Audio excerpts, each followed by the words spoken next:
بسم اللہ الرحمن الرحیم وبہ نستعین۔ سوال جواب سیگمنٹ کے 23ویں ایپیسوڈ کے ساتھ حاضر خدمت ہیں۔ اس سیگمنٹ میں حسب سابق آپ کے سوالات لیے گئے ہیں اور ان کے مختلف جوابات ہیں۔ یہ سیگمنٹ آپ کے علم میں اضافہ کرتا ہے، اس لیے گزارش ہے کہ اس کو لاسٹ تک دیکھا کریں اور دوسروں تک اس کو شیئر بھی کیا کریں۔ آج کا پہلا سوال ہم نے لیا ہے شبنم عثمانی صاحبہ کا، جو آگرہ سے ہیں۔ کہتی ہیں کہ جاننا ہے کہ اللہ کا قرب کیسے حاصل ہو۔ نماز، روزہ، تلاوت سب کرتی ہوں مگر سکون نہیں ملتا۔ ایسا لگتا ہے جیسے عبادت قبول ہوگی یا نہیں ہوگی۔ دیکھیں، ہمارا کام شبنم صاحبہ، ہمارا کام ہے اللہ کی عبادت کرنا۔ قبول کرنا نہ کرنا یہ اس رب تعالیٰ کا کام ہے، اسی کے حوالے چھوڑ دیجئے۔ آپ اپنی ذمہ داری کو ادا کرتے رہیے اور بھی زیادہ بہتر طریقے پر اپنی عبادات کو لاتے رہیے، یعنی کوشش کرتے رہیے کہ جس طرح سے جتنی اچھے سے ہم عبادت کر رہے ہیں، اس سے بھی زیادہ اچھے طریقے سے ہم اللہ رب العزت کی عبادت میں لگیں۔ دوسری بات، گناہوں کا ترک کیجیے۔ اگر خدا نخواستہ کوئی غلطی ایسی پائی جاتی ہے، ہر ایک آدمی کی اپنی اپنی عادتیں ہوتی ہیں۔ کسی کو غیبت کرنے کی بیماری ہوتی ہے، کسی کو جھوٹ بولنے کی عادت ہوتی ہے، کسی عورت کو بے پردگی کی عادت ہوتی ہے، کسی کو بس بہرحال اپنے اپنے معاملے ہیں۔ مجھے تو نہیں معلوم آپ کا کیا معاملہ ہے۔ اگر آپ کو اپنے اندر کوئی کمی نظر آتی ہے، شریعت کی کسوٹی پر رکھیے، اپنے کمیوں کو اپنی کسوٹی پر مت رکھیے۔ اپنی نگاہ میں تو گناہگار آدمی بھی فرشتہ نظر آتا ہے، وہ سمجھتا ہے مجھ سے اچھا تو دنیا میں ہی کوئی نہیں، نعوذ باللہ۔ اپنے آپ کو اپنی کسوٹی پر نہیں، اپنے آپ کو شریعت کی کسوٹی پر رکھیے کہ شریعت کی نگاہ میں میری یہ عادت صحیح ہے یا خراب ہے، اچھی ہے یا غلط ہے۔ تو پھر جب شریعت کہے کہ بھئی اچھی ہے تو بس بہت اچھی بات، لیکن شریعت کہے کہ یہ آپ کی عادت اچھی نہیں ہے تو اس کو چھوڑ دیجئے۔ اس طرح سے اپنی خرابیوں کے اندر اصلاح کیجئے، اور جو آپ کر رہے ہیں عبادات، ان میں اور بہتری لاتے رہیے۔ بہرحال بہت اچھا ہے، کم سے کم ماشاءاللہ آپ کو اس کا شوق ہے کہ اللہ کا قرب حاصل کیسے ہو۔ اللہ کا قرب تو صاحب گناہوں کو چھوڑو، نیکی اختیار کرو اور اللہ کا ذکر کثرت سے کرو۔ انشاءاللہ وہ وقت آئے گا کہ آپ اللہ کے مقرب بن جائیں گے، اللہ کا قرب آپ کو حاصل ہو جائے گا۔ اللہ تعالیٰ جزائے خیر دے، آپ کے دل میں اس کا شوق ہے۔ خدا تعالیٰ کرے کہ ہم سب کو اس کا شوق نصیب ہو جائے کہ اللہ کا قرب کیسے حاصل ہو۔ بہرحال اس پر اور بھی بہت ساری باتیں کہی جا سکتی ہیں، لیکن چونکہ یہاں مختصر ہی جواب دینے کا ہے تو اس لیے بہرحال میں نے مختصر میں آپ کی بات کو عرض کیا ہے۔ آگے کہتے ہیں کہ یا لطیفو، کسی جاب حاصل کرنے کے لیے پڑھ سکتے ہیں؟ اصل میں ہم نے پچھلے سیگمنٹ میں یا لطیفو کا ذکر کیا تھا، شاید اس کی بنیاد پر یا لطیفو کے بارے میں پوچھا گیا ہے کہ دیکھیں، یا لطیفو ہم نے بتایا تھا کہ تمام مسائل کے لیے آپ یا لطیفو پڑھیں۔ اللہ کے تمام نام، اللہ کے تمام اسماء المبارک تمام کے تمام علی ہیں، علی شان ہیں، ان کی عظیم برکتیں ہیں۔ لیکن بزرگوں نے یا لطیفو کے متعلق جو لکھا ہے وہ اتنا کچھ لکھا ہے کہ اس مختصر کلپ میں اس کا احاطہ نہیں کیا جا سکتا۔ اس لیے کہتا ہوں کہ صرف جاب ہی کیوں، کوئی اور بھی مسئلہ ہے اس کے لیے بھی آپ یا لطیفو پڑھیے۔ کسی کی پسند کی شادی کا مسئلہ ہے، کسی کے بچوں کی شادی کا مسئلہ ہے، کاروبار کا مسئلہ ہے، جاب کا مسئلہ ہے، اچھے نمبرز لانے کا، کچھ بھی ہے ٹو زیڈ، آپ کو جو بھی چاہیے، بہرحال یا لطیفو آپ پڑھیں، انشاءاللہ نفع ہوگا۔ اس کی تعداد کے سلسلے میں ہم نے 22واں سیگمنٹ آپ دیکھیے، وہاں ہم نے ایک دو تعداد اس کی بتائی تھیں، اور بھی بہت ساری تعدادیں ہیں الگ الگ کے، یہاں الگ الگ کا ذکر ہے۔ بہرحال بعض تعدادیں ہم نے ذکر کی تھیں سیگمنٹ 22 میں، وہاں دیکھا جا سکتا ہے۔ آگے کہتے ہیں مولانا یوسف صاحب، مدرسہ تعلیم القرآن خردون کلاں مدھیہ پردیش سے، کہتے ہیں کہ ذکر قلبی کسے کہتے ہیں؟ بھائی شکر اللہ تعالیٰ کا کہ ہمارے علماء کرام آج بھی الحمدللہ ذکر قلبی کی فکر میں ہیں، اللہ جزائے خیر دے۔ ورنہ آج کا دور تو ایسا ہے کہ بھئی میں فلاں ادارے سے فارغ ہوں، میں فلاں ادارے سے فارغ ہوں، بس میری سند ہی میرے لیے جنت کا سرٹیفکیٹ ہے۔ کئی لوگوں کے علماء، سب کو نہیں، نعوذ باللہ کہہ رہا ہوں، کئی لوگوں کے دماغوں میں ایسا ہوتا ہے۔ بس انہیں تو اپنی ڈگریوں اور سندوں کا بھوت سوار ہو جاتا ہے کہ میں تو فلاں اتنے بڑے ادارے کا فاضل ہوں، لہذا اب مجھے کچھ کرنے کی ضرورت نہیں ہے۔ نہیں، ایسا نہیں ہے۔ ہمیں تو اس وقت تک کرتے رہنا ہے جب تک کہ ایمان پر خاتمہ نہ ہو جائے اور اللہ یوں نہ کہہ دے چل تو تھا تو بڑا گناہ گار لیکن اپنے فضل سے تجھے معاف کر دیا ہے، اس وقت تک ہمیں کرتے ہی رہنا ہے۔ بہرحال مولانا آپ کو اگر اس کی فکر ہے کہ صاحب ذکر قلبی کسے کہتے ہیں تو بہت ہی قابل مبارکباد۔ دیکھیے، ایک ہوتا ہے ذکر لسانی، ایک ہوتا ہے ذکر قلبی۔ ذکر لسانی ہوتا ہے جو زبان سے ذکر کیا جاتا ہے، آپ کہتے ہیں اللہ اللہ لا الہ الا اللہ، یا اور جو بھی آپ پڑھ رہے ہیں وہ آپ زبان سے پڑھ رہے ہیں۔ ایک یہ ہے کہ آپ مجھ سے باتیں کر رہے ہیں اور آپ کا دل کہہ رہا ہے اللہ اللہ، زبان نہیں ہل رہی، زبان اپنا کام نہیں کر رہی ہے، زبان تو کسی سے بات کر رہی ہے لیکن دل کہہ رہا ہے اللہ اللہ، یعنی دل اپنی دھڑکنوں کے ساتھ اللہ اللہ پکار رہا ہے، دل اپنی دھڑکنوں کے ساتھ، ہر دھڑکن کے ساتھ اللہ اللہ اللہ اللہ۔ زبان کچھ بھی کام کر رہی ہے، کوئی بھی بات کر رہی ہے لیکن دل اللہ اللہ پکار رہا ہے، یہ ذکر قلبی ہے۔ اور اس کی اور بہت ساری تفصیلات اس پر پیش کی جا سکتی ہیں، اور پھر کیسے حاصل ہوتا ہے اور وغیرہ وغیرہ، اس میں یہ تو ایک لمبا چوڑا ٹاپک ہے، بہت لمبا ٹاپک ہے، لیکن بہرحال یہاں مختصر، چونکہ یہاں سمجھنے والوں کی کمی ہے۔ یوٹیوب پر عام طور پر وہ لوگ آتے ہیں جو دنیاوی پیشوں سے جڑے ہوئے ہیں، اب ان کی جو سمجھ ہے وہ دنیا کے اعتبار سے بہت زیادہ ہے، اور دینی سمجھ تو ان لوگوں کے اندر ہوتی ہے جن کا دین سے بھی کچھ واسطہ ہے، ورنہ زیادہ تر تو وہ ہوتے ہیں کہ بیچارے دنیاوی پیشوں سے جڑے ہوئے ہوتے ہیں، انہوں نے دین کو ابتدائی درجے میں بھی نہیں سیکھا ہوتا۔ لیکن ہمیں اس بات کی خوشی ہوتی ہے، چلو کم سے کم وہ کسی مولانا کے پاس نہیں گئے، کسی مسجد مدرسے میں جا کر سیکھا نہیں، کوئی کتاب دین کی نہیں پڑھی، کم سے کم علماء کرام کی ان چھوٹی چھوٹی کلپس کے ذریعے کچھ دین کی باتیں سیکھ لیتے ہیں، کم سے کم یہ بھی بہت بڑی غنیمت ہے۔ تو میں دیکھ رہا ہوں کہ بہت بڑی تعداد ہے جو یوٹیوب کے ذریعے سے دین کی بہت ساری باتیں سیکھ رہی ہے۔ بہرحال مولانا یہاں کے اعتبار سے جو مناسب سمجھا وہ ہم نے ذکر کیا، مزید تفصیلات کے لیے انشاءاللہ کسی دوسرے پلیٹ فارم پر بات کریں گے۔ آگے سوال ہے، کہتی ہیں کہ میں کلمہ طیبہ حسبنا اللہ و نعم الوکیل اور لا حول ولا قوت الا باللہ یہ سب پڑھتی ہوں، مجھے ان سب کی فضیلت بھی بتا دیجئے اور اس کے علاوہ اور کیا پڑھوں وہ بھی بتا دیجئے۔ بھائی اور کیا پڑھوں، آپ پہلے یہ بتائیے آپ پڑھنا کیوں چاہتے ہیں؟ ایک تو یہ ہے کہ میں اللہ کی رضا چاہتی ہوں، جی آپ اگر اللہ کی رضا چاہتی ہیں تو اللہ کی رضا کے لیے تو کچھ بھی پڑھ لیں، آپ صرف اللہ اللہ بھی کہہ لیں، وہ بھی نفع کی چیز ہے، وہ بھی اللہ کی رضا کا ذریعہ بنے گا۔ اب آپ ماشاءاللہ جتنی ساری چیزیں پڑھ رہی ہیں، اگر یہ سب اللہ رب العزت کی رضا کے لیے پڑھا جا رہا ہے تو بہت اچھا پڑھا جا رہا ہے، اس کو چھوڑنا مت۔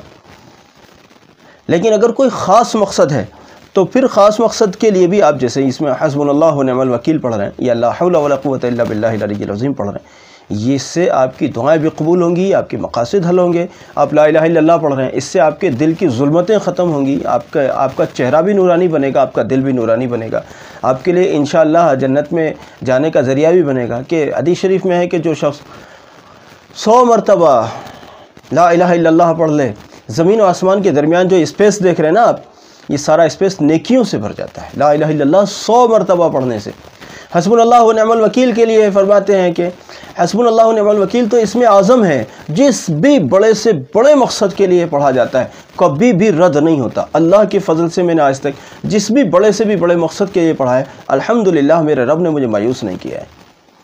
لا حول ولا قوت الا باللہ، حدیث شریف میں ہے کہ 70 بیماریوں کا 70 مضرتوں کا 70 مشکلوں و مصیبتوں کا علاج ہے لا حول ولا قوت الا باللہ، اور ان 70 مصیبتوں میں سب سے چھوٹی مصیبت رزق کی تنگی ہے۔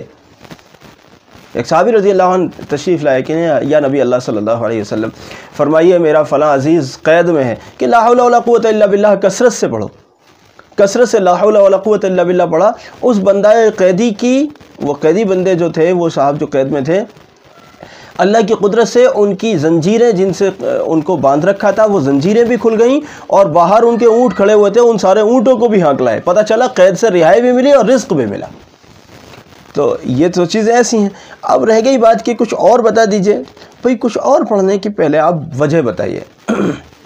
آپ کیوں پڑھنا چاہتے ہیں؟ اگر اللہ کی رضا کے لیے پڑھ رہے ہیں تو جو پڑھ رہے ہیں اس پر جمے رہیے، کوئی خاص مقصد کے لیے اگر پڑھ رہے ہیں تب بھی جو یہ چیزیں آپ پڑھ رہے ہیں انشاءاللہ اسی میں پڑھ کر آپ اللہ سے دعا کیجئے اور اللہ تعالیٰ نے چاہا آپ کے مسئلے حل ہو جائیں گے۔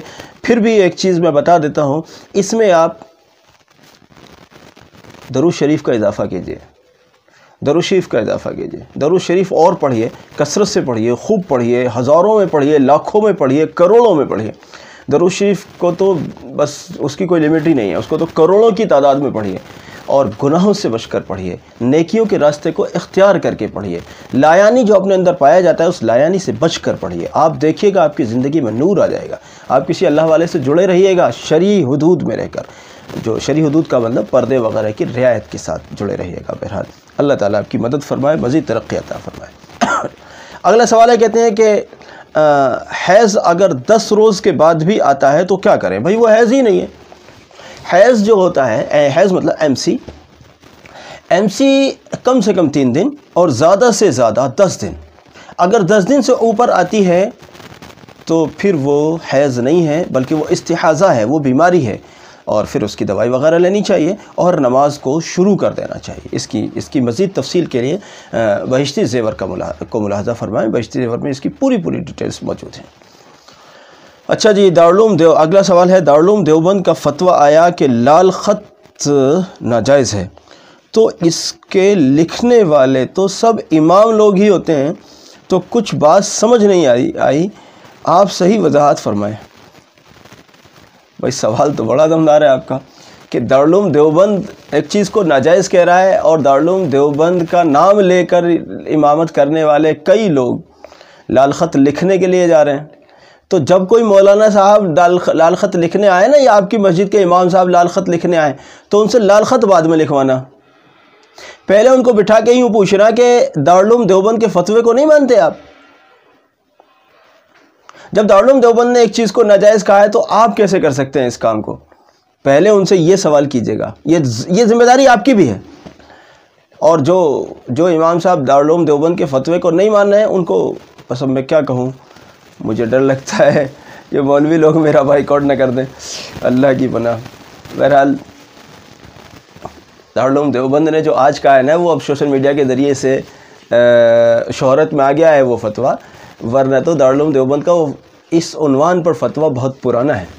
دوسری بات یہ ہے کہ لال خط کی شرعی کوئی حیثیت نہیں ہے، شریعت میں کوئی لال خط نہیں ہوتا، یہ سب واہیات ہے۔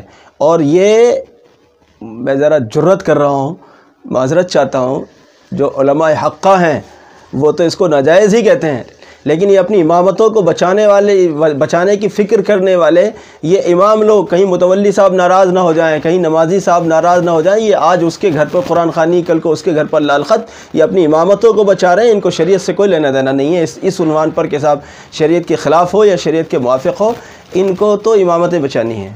سب نہیں ہے بھائی، ایک سے سب کو نہیں کہہ رہا ہوں، ہرگز نہیں کہہ رہا ہوں، میں تو بہت اکرام کرتا ہوں، بہت احترام کرتا ہوں، لیکن جو اس مزاج کے ہیں صرف انہی کو کہہ رہا ہوں، صرف انہی کو کہہ رہا ہوں۔ میری بات کا غلط مطلب نہ نکالا جائے، اگر میری بات کو غلط نکالنا ہے تو پہلے اپنے خراب کاموں سے رکو۔ کیوں جاتے ہو لال خط میں؟ آپ عالم ہو اگر، یا آپ امام ہو مسجد کی، تو آپ کی ذمہ داری تھی آپ لوگوں کو ممبر سے بیٹھ کر کہتے کہ لال خط کیا ہوتا ہے، ہم نہیں جائیں گے لال خط میں، لال خط تم بھی روکو لال خط کو۔ اب کیسے رکے گا جب یہ خود ہی اٹھ کر چلے جائیں گے بیچارے؟ یہی روکنے والے، یہی لکھنے والے، جیسا کہ آپ نے بھی سوال کیا ہے، یہی تو روکنا، ان کی تو ذمہ داری تھی کہ روکتے ہیں ان خواہ کی رسموں کو، اور یہی جا کر وہاں لکھنے کو بیٹھ گئے، تو پھر کون روکے گا؟ اسی وجہ سے رکی بھی نہیں ہے ہمارے ملک میں، یہ بہت ساری واہیات اسی وجہ سے نہیں رکی ہیں، اسی وجہ سے نہیں رکی ہیں۔ میرے جوم میں جائیں گے، مسجد میں کوئی عورت بیچاری پانی پینے بھی آ جائے تو شور مچ جائے گا۔ اور وہ دیکھا تھا، وہ لاسٹ ٹائم چلا تھا، ایک عورت مسجد میں نماز پڑھنا، حالانکہ اس کی بدتمیزی تھی، وہ حوض میں جا کر نہا رہی ہے، پھر میں اس کی وکالت نہیں کر رہا ہوں لیکن ایک بات بتا رہا ہوں، وہ مسجد میں آئی، اس نے جو حرکتیں کی، اس کے علاوہ اس نے جو بھی اپنے طریقے سے جو بھی اس نے کیا نماز پڑھنے کا انداز، تو اس پر پوری دنیا میں شور مچا، سوشل میڈیا پر شور مچا۔ اگر مسجد میں کوئی عورت آ جاتی ہے تو شور مچ جاتا ہے، اور اگر وہی عورت میرے ہوم میں کپڑے اتار کر ایک شارٹ ڈریس میں اور میک اپ اور اس سب کے ساتھ چلی جائے تو مولانا صاحب بھی نکاح پڑھانے پہنچ جاتے ہیں۔ واہ جی واہ، واہ جی واہ، واہ جی واہ، یہ تو شریعت کا مذاق نہیں بنا کے رکھ دیا۔ عورت اگر مسجد میں آئے تو شور، پھر یہ عرض کر دوں، میں اس عورت کی وکالت نہیں کر رہا ہوں، بالکل نہیں کر رہا ہوں، اس کی بدتمیزی تھی وہ، لیکن عام بات کر رہا ہوں، کوئی اور عورت اگر ادب سے بھی مسجد میں آ جائے تب بھی شور مچ جائے گا، لیکن اگر وہی عورت بدتمیز طریقوں پر، بیہودہ طریقوں پر اگر میرج ہوم میں جائے تو مولانا صاحب بھی وہیں بیٹھ کر نکاح پڑھاتے ہیں۔ اللہ معاف کرے۔ اصل میں بھائی گھر کو آگ لگی ہے گھر ہی کے چراغ سے، وہی مصلح تھے، وہی ان خرافات میں شریک ہیں، کون روکے گا امت کو؟ علماء سے معافی چاہتا ہوں میں۔ ساحل صاحب کہتے ہیں سرائے ترین سے، مفتی صاحب اگر قرآن کریم بلند جگہ پر رکھا ہو تو اس طرف پیر کرنا کیسا ہے؟ بھائی دیکھو، عشق کے اصول تو عاشق خود ہی طے کرتے ہیں۔ عشق سے میری مراد ہے ادب، یہ ادب کے تقاضے کے تو خلاف ہے۔ البتہ اس کو ناجائز تو نہیں کہا جا رہا ہے کہ وہ چونکہ اونچائی پر رکھا ہے اور آپ نے نیچے بیڈ پر پیر رکھے ہوئے ہیں، اس کو میں ناجائز تو نہیں کہہ رہا ہوں، لیکن ادب کے خلاف ضرور کہہ رہا ہوں۔ مجھ سے تو بالکل نہیں ہوتا ہے الحمدللہ۔ کوئی دین کی کتاب بھی اس طرف رکھی ہو، چاہے کتنی اونچائی پر رکھی ہو، میں ادھر کبھی بھی پیر نہیں کرتا، میں اس کو بے ادبی سمجھتا ہوں۔ تو بہرحال ادب کے تو خلاف ضرور ہے، البتہ اس کو ناجائز کہنا مشکل ہوگا۔ رضوانہ صاحبہ دہلی سے کہتی ہیں میری روشن باجی کھانا کھا کر سوئیں اور سوتی کی سوتی رہ گئیں، ہم بہت دکھی ہیں، پلیز دعائے مغفرت فرمائیں۔ افسوس ہوا، اللہ رب العزت ان کی مغفرت فرمائے اور آپ حضرات کو صبر جمیل عطا فرمائے۔ یہی تو موت ہے، یہی تو زندگی کا خلاصہ ہے۔ آدمی بتائیے کسی دعوت سے آئی ہیں، کھانا کھایا ہے اور سو گئی ہیں، اور بس ملک الموت کب لے گیا پتہ ہی نہیں چلا، نہ جانے والے کو پتہ چلا کہ میری روح کب پرواز کر گئی، نہ دوسرے دائیں بائیں سونے والوں کو پتہ چلا۔ اس لیے بزرگوں، غفلت والی زندگی سے باہر نکلو اور ہدایت کی زندگی کو قبول کرو۔ اللہ رب العزت ہم سب کو ہدایت کی راہ نصیب فرمائے۔ آصف صاحب لہرپور سے کہتے ہیں حضرت مصطفیٰ شاہ قبرستان لہرپور میں قبروں کی مٹی سے پٹائی کرا کے وہاں نماز جنازہ شروع کرا دی ہے، تو کیا یہ عمل صحیح ہے؟ ویسے تو مقامی علماء کرام سے اس سوال کو پوچھا جانا چاہیے تھا، آخر انہوں نے کیوں، اگر ان سے اجازت لی گئی تو انہوں نے کیوں اس کی اجازت دی، کیا مصلحتیں ان کے سامنے تھیں؟ یہ اصل سوال تو مقامی علماء کرام سے عرض کیا جانا چاہیے تھا۔ آپ کے یہاں بڑے دارالفتہ ہیں ماشاءاللہ، بڑے بڑے علماء کرام آپ کے یہاں موجود ہیں، زیادہ اچھا تو یہی تھا کہ ان علماء کرام سے ہی آپ کو رجوع کرنا چاہیے تھا۔ لیکن دیکھیے، قبرستان جو بہت پرانا ہو گیا ہے اور اب اس میں تدفین نہیں ہوتی ہے، اس کا کوئی ایسا قومی استعمال علماء کرام کی رہنمائی کو لازم پکڑتے ہوئے کیا جا سکتا ہے۔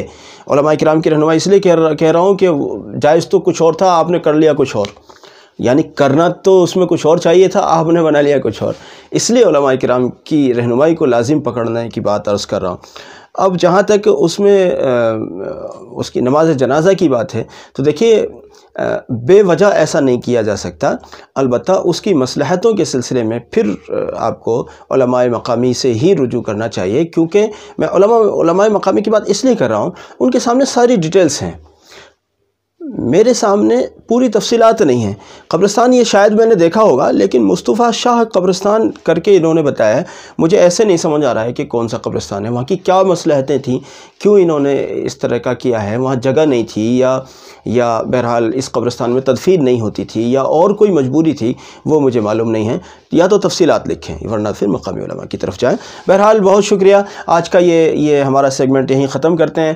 گزارش کرتے ہیں کہ سب لوگوں کو اس کو شیئر کریں اور آپ حضرات بھی اس کو عمل کی نیت سے دیکھا کریں۔ یہ صرف علم بڑھانے کی چیز نہیں ہے، علم اس لیے ہے کہ اس کے ذریعے سے اپنی زندگیوں کے اندر عمل کر کے نکھار لایا جائے۔ اللہ رب العزت مجھے بھی توفیق دے، آپ کو بھی۔ جزاک اللہ۔ السلام علیکم ورحمۃ اللہ وبرکاتہ۔